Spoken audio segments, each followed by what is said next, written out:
En Metropolitan 88.5 FM caben distintas visiones del mundo. Confrontamos ideas y nos encanta el debate. Son nuestros estelares, los protagonistas de los siguientes minutos en Buena Costumbre. Estamos ya de regreso, son las 8:37 de la mañana y vamos a recibir a los estelares. Por el momento solo tenemos a Roberto Coloma conectado. Roberto, muy buenos días, un gusto. No habíamos tenido la posibilidad de conversar. Yo estuve de vacaciones cuando tú te incorporaste a los estelares, así que un gusto poder hablar contigo. No te escucho, parece que muteado. ¿Me escuchan bien? Ahora ahí? sí, perfecto, Roberto. Un gusto. Hola, muy buenos días. Un gusto saludarte y un agrado poder conversar contigo estos minutos. Yo estoy en Santiago, tengo unas diligencias acá, así es que me estoy conectando desde acá. Muy bien, sí. Lo importante es que con las cosas telemáticas nos podemos estar conectando en cualquier parte. Así que bienvenida a la tecnología. Le agradecemos también a la tecnología.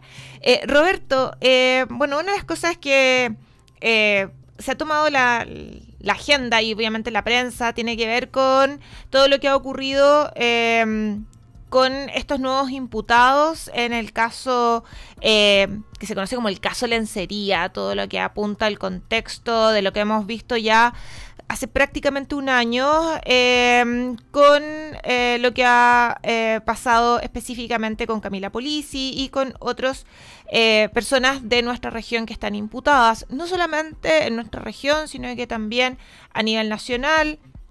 Lo que ha pasado con Democracia Viva, también se está viendo el tema de si la concejala Paz Fuica va a quedar con prisión preventiva o no. Eso es una decisión que va a tomar el tribunal el día de hoy. Entonces, quería consultarte específicamente cómo ves tú el panorama, no solamente para nuestra región, sino que a nivel nacional, en este caso que ha sido bastante bullado, que tiene que ver con los convenios, pero obviamente específicamente con lo que nos atañe a nosotros.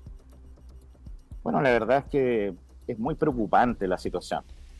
Y yo lo abordaría desde dos aristas. La primera, que tiene que ver fundamentalmente con la cuestión estrictamente judicial y la determinación de las responsabilidades personales que tienen que ver con los hechos que están siendo investigados, que son gravísimos, y que a mí me parece que la ciudadanía espera que se llegue a fondo y que se establezcan las responsabilidades y que se sancionen con la mayor rigurosidad de la ley a los responsables de estos hechos que afectan la fe pública, afectan fondos públicos que se supone están destinados a solucionar problemas urgentes de la ciudadanía, especialmente de la población más vulnerable, y que lamentablemente terminan desviados hacia intereses particulares de las personas que están siendo investigadas y que se han visto involucradas en estos hechos. A mí me parece que esta situación hay que darle una sanción ejemplarizadora para que nunca más vuelvan a ocurrir situaciones de esta naturaleza. Evidentemente que plantear que nunca más va a haber corrupción en Chile, eso es una ilusión, porque siempre, digamos, hay espacios para que personas inescrupulosas puedan cometer ese tipo de delitos, pero yo espero que el Ministerio Público llegue al fondo de estos hechos y se establezcan las responsabilidades de quien sea, tanto en el nivel regional como a nivel nacional, para que estos hechos se esclarezcan y se sancionen a los responsables. Ahora, desde ¿Sí? un segundo punto de vista, ¿perdón? No, continúa, después te hago una consulta sobre eso. Sí. Ahora, desde un segundo punto de vista, a mí me parece que lo que aquí queda demostrado son dos cosas. Uno, que aquí se montó, por así decirlo, una estructura para defraudar al fisco y para obtener recursos fiscales para ser destinados ya sea en beneficio personal o particular o para financiamiento político de campañas políticas o de la actividad política de los involucrados. Y eso también me parece que es gravísimo y hay que decirlo. Acá esto no son hechos aislados. Acá esto responde a un patrón de conducta que tiene un diseño, que tiene una estructura, que tiene un objetivo, que consiste en sacar fondos públicos de su destino normal para destinarlos a un destino distinto, ya sea, como te digo, beneficio particular o financiamiento irregular de la política. Y en segundo lugar, a mí me parece que esto pone nuevamente sobre la mesa un tema que no se trata mucho, porque seguramente no hay interés en la clase política en poder abordarlo como debe ser, que es una reforma profunda de nuestra administración pública. El Estado chileno es un Estado que está completamente sobrepasado por la realidad. Tiene una estructura administrativa propia de los años 50 que no responde a las necesidades actuales y que, por el contrario, es el escenario ideal para que se produzcan este tipo de hechos. De manera que yo creo que llegó la hora de enfrentar y de plantear una gran reforma a nuestra administración pública para colocarla al tenor de lo que son los tiempos que hoy día corren y también para enfrentar fenómenos delictivos y de corrupción que están siendo demasiado habituales para lo que estábamos acostumbrados. Ahí, Roberto, tú tocas muchos temas que son tremendamente interesantes, y hay algo que mencionaste y que tiene que ver con esta situación de corrupción que lo vemos no solo en el caso convenio, sino que es más bien transversal. Lo que ocurrió en las municipalidades, te iba a preguntar también sobre lo que está pasando en Coronel, un poco también lo que hemos visto en su momento en Algarrobo, lo comentábamos de hecho el día de ayer o antes de ayer, lo que estaba pasando en Algarrobo, y en otras municipalidades que ha sido bastante bullado. No es algo que, lamentablemente, no es algo que sea hechos aislados, sino que pareciera ser que es algo bastante sistemático, que nuestros auditores también lo han señalado varias veces. Por un lado eso, pero también tú señalas un tema que tiene que ver con esta necesidad de la modernización del Estado, que apunta a lo que es la administración pública propiamente tal. Yo soy una fiel defensora, y aquí voy a emitir mi opinión, de lo que son el servicio propiamente tal, el servicio público y el servicio civil, entendido como ocurre en muchos otros países, algunos tanto de primer mundo como otros en vías de desarrollo, que cuando cambia el gobierno no necesariamente cambia la administración pública, y que es algo que en nuestro país lo vemos como habitual, esto de que hay un nuevo gobierno y pareciera ser que estamos como en marcha blanca por varios meses.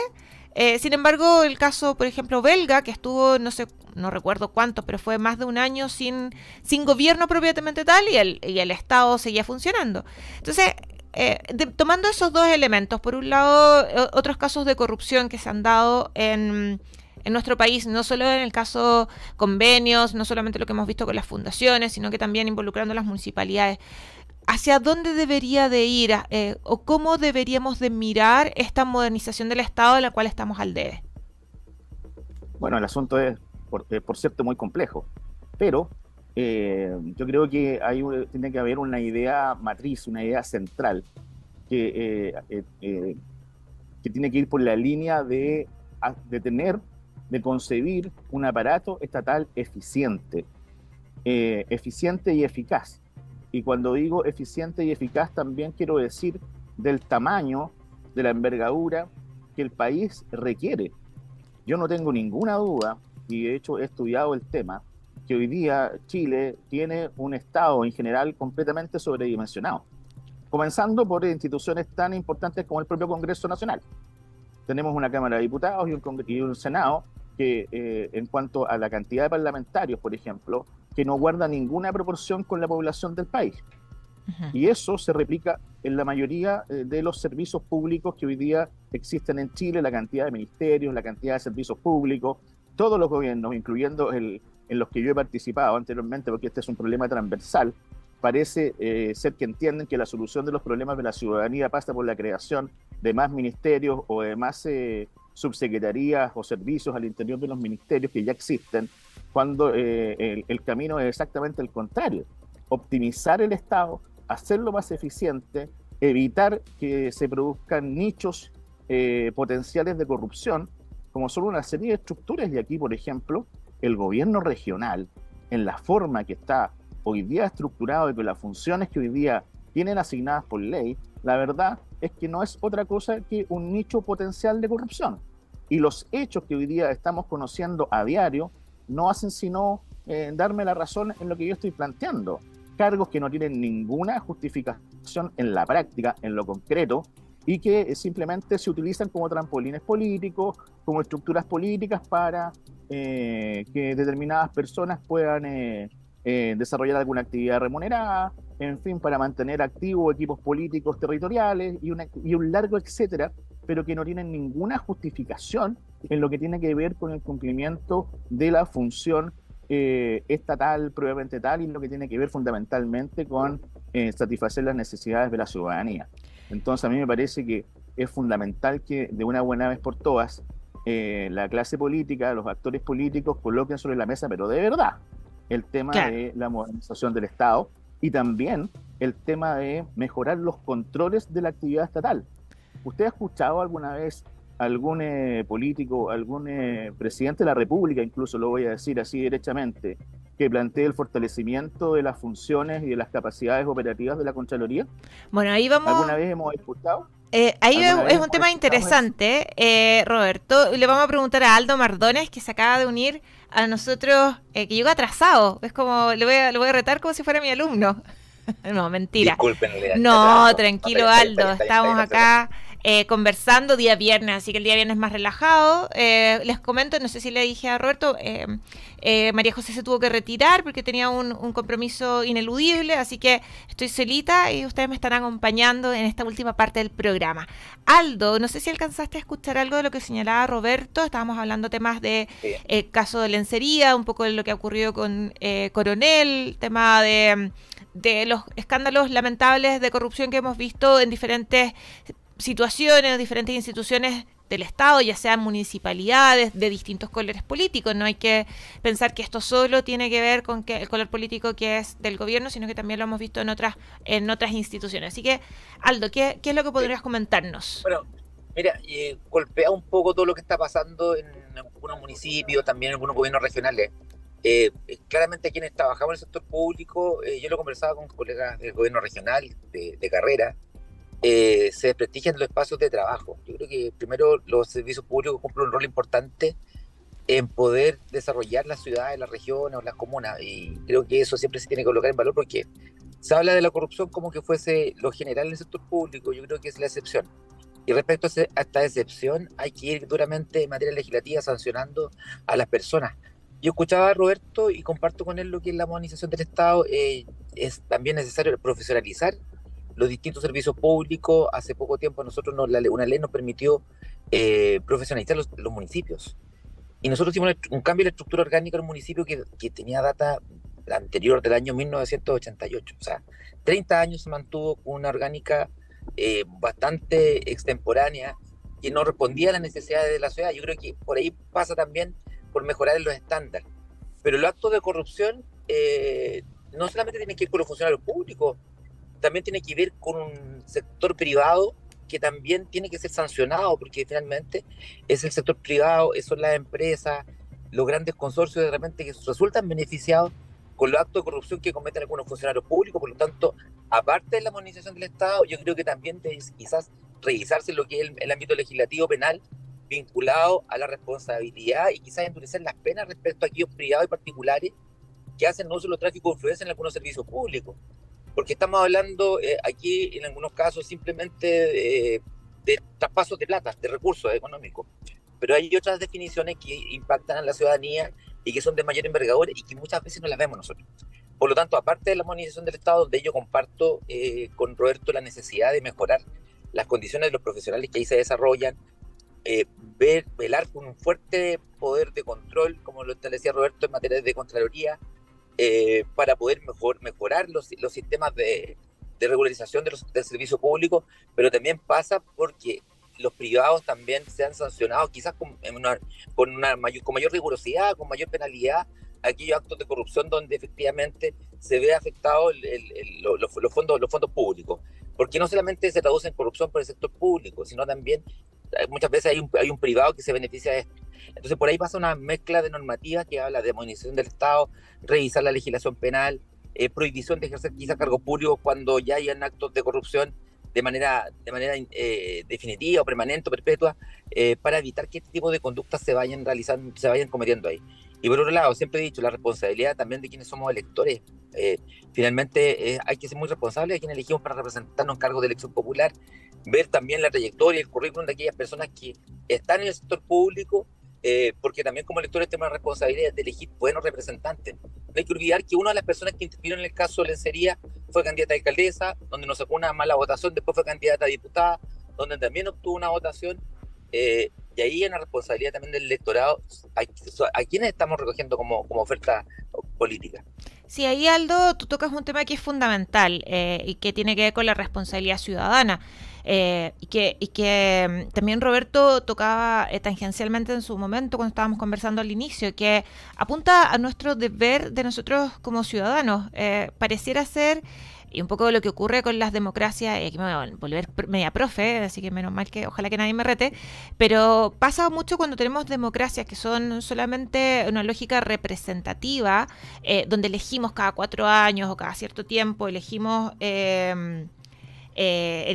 personas solamente o cargos. Pareciera ser que nos encontramos con que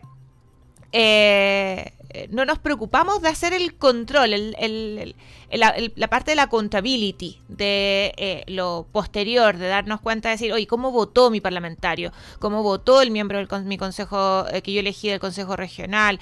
¿O cómo está trabajando mi concejal? Y eso yo creo que tiene que ver con una necesidad también de modernizar el tipo de democracia, de profundizar el tipo de democracia desde una democracia representativa a una democracia más participativa. Me comentaban por interno que Roberto parece que se cayó, no lo tenemos en línea, pero seguimos contigo, Aldo, a ver si podemos recuperar un poco a Roberto. ¿Qué es lo que crees tú asociado a esta necesidad de lo que tú tocabas, el tema de la accountability? Sí, yo creo que es necesario. Creo que se deben dar cuenta por parte de los parlamentarios, de la autoridad pública respecto al desempeño de su cargo. Creo que eso es vital para que la ciudadanía se encuentre bien informada. Hay que recordar que la más alta magistratura de nuestro país ha sido sancionada por tráfico de influencia o uso de información privilegiada.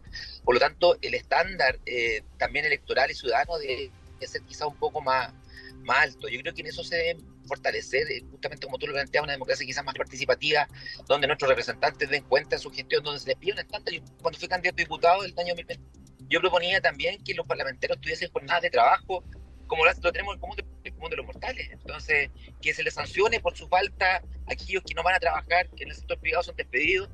Bueno, hagamos algo similar también en el sector público, o específicamente en el Parlamento.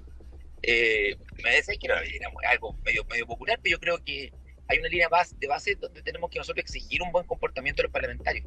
Y otra cosa pasa también, Leslie, creo que la modalidad de contratación del sector público tiene que ser revisada. Creo que los cargos a veces de planta no te generan mayor seguridad, fundamentalmente respecto al desempeño de la labor pública, y quizás la modalidad de contratación, mejorar la tramitación, desburocratizar un poco el sector público, también le haría muy bien a la eficiencia que hablaba el Roberto, pero también la modernización del Estado es clave. Yo creo que ahí hay hartos elementos de control, de participación en materia democrática, en mayor control, en responsabilidad electoral, mayor gestión. Hay varias líneas que se pueden ejecutar. Y ahí, nuevamente, el Parlamento tiene una labor importante, porque los cambios legislativos que regulan la función pública, que regulan la labor parlamentaria, claramente salen desde el Congreso. Claro, y hay un tema que tú lo tocas, que es, a pesar de que uno podría decir que saltó lejos el maní, pero cuando tenemos instancias de corrupción, cuando tenemos un Estado que no está modernizado, cuando también seguimos finalmente eligiendo a los mismos de siempre, porque entre comillas son los menos malos, se pierde la confianza en las instituciones y se da el espacio al surgimiento de los caudillos populistas, a la cooptación por parte del narcotráfico, del crimen organizado, y que finalmente le hace un daño a la democracia. Lo estamos viendo en Ecuador, lo estamos viendo también en cómo surgen los populismos, como el caso argentino, ojo, no solamente en América Latina, sino que también a nivel mundial. Pensemos el caso italiano, por ejemplo, Meloni en Italia, cómo surge el populismo, cómo surgió Boris Johnson también, Donald Trump. Entonces, tú tocas un tema que es fundamental. asociado a la necesidad de retomar y de recuperar las confianzas. Sí, es complejo porque uno trabaja en el sector público, yo he ido trabajando en la Municipalidad de Concepción. Claramente nosotros podemos tener errores en la gestión, que es parte también de nuestra naturaleza humana. El problema se presenta cuando hay actos de corrupción y se mete la mano. Yo me siento súper orgulloso de que en nuestro municipio no tengamos hoy día denuncias de corrupción. Y uno lo coloca en valor porque prácticamente es como la excepción frente a las situaciones regulares que se están dando en distintos lugares o distintos servicios públicos. También hay que recordar que a veces los actos de corrupción no solamente son cometidos por la autoridad política, también a veces los actos de corrupción son cometidos por funcionarios intermedios, donde también se da una gestión. Entonces hay que ser súper preciso y cuidadoso en la línea que se comenta, porque hay gente política que no es corrupta, ¿te fijas? Pues lamentablemente, producto de esto, podemos caer todo en el bolsillo y en la calificación. Pero por lo tanto también hay una responsabilidad, ¿sabes? Uno se va de la política para dejar espacio al liderazgo que son corruptos. Ahí también hay una línea de cómo uno puede tratar de aportar. Y por eso a mí me gusta que, primero, que los ciudadanos se informen. Segundo, que por más nuevas generaciones en política también, para que tengan esa responsabilidad de asumir nuevos cargos. Tercero, que haya mayor competencia, garantiza que haya mejor oferta política también, mayor rigurosidad, mayor exigencia. Por lo tanto, también hay una labor que tenemos que hacer nosotros como políticos o miembros de partidos políticos, de darle tiraje a la chimenea y colocar fundamentalmente a personas capacitadas en candidaturas. A mí me dicen de repente, oye, podemos llevar a esta persona como candidato, pero eso no es garantía de que sea una buena gestión, porque más, o sea, la cuantía no te da, o sea, aumentar la cuantía no es sinónimo de mejorar la calidad. Exacto. Yo prefiero más pequeñito quizás, pero con más convicciones, con mayor control de quiénes son los candidatos y candidatas, y que efectivamente tengamos el cuidado de llevarnos a los mismos que participan en política. Entonces ahí tenemos de qué forma trabajamos los partidos políticos. Yo ahí pensando como vicepresidente nacional de mi partido. Claro. Hoy, Aldo Mardones, muchas gracias por haberte conectado hoy día. Tuvimos como Roberto, tuvo un problema, nos comentaba, así que no se pudo volver a conectar. Así que muchas gracias, que tengas un muy, muy buen fin de semana. Así que nos vemos el próximo viernes. Buena costumbre es actualidad y opinión, con el respaldo informativo de sabes.cl por Metropolitan 88.5 FM.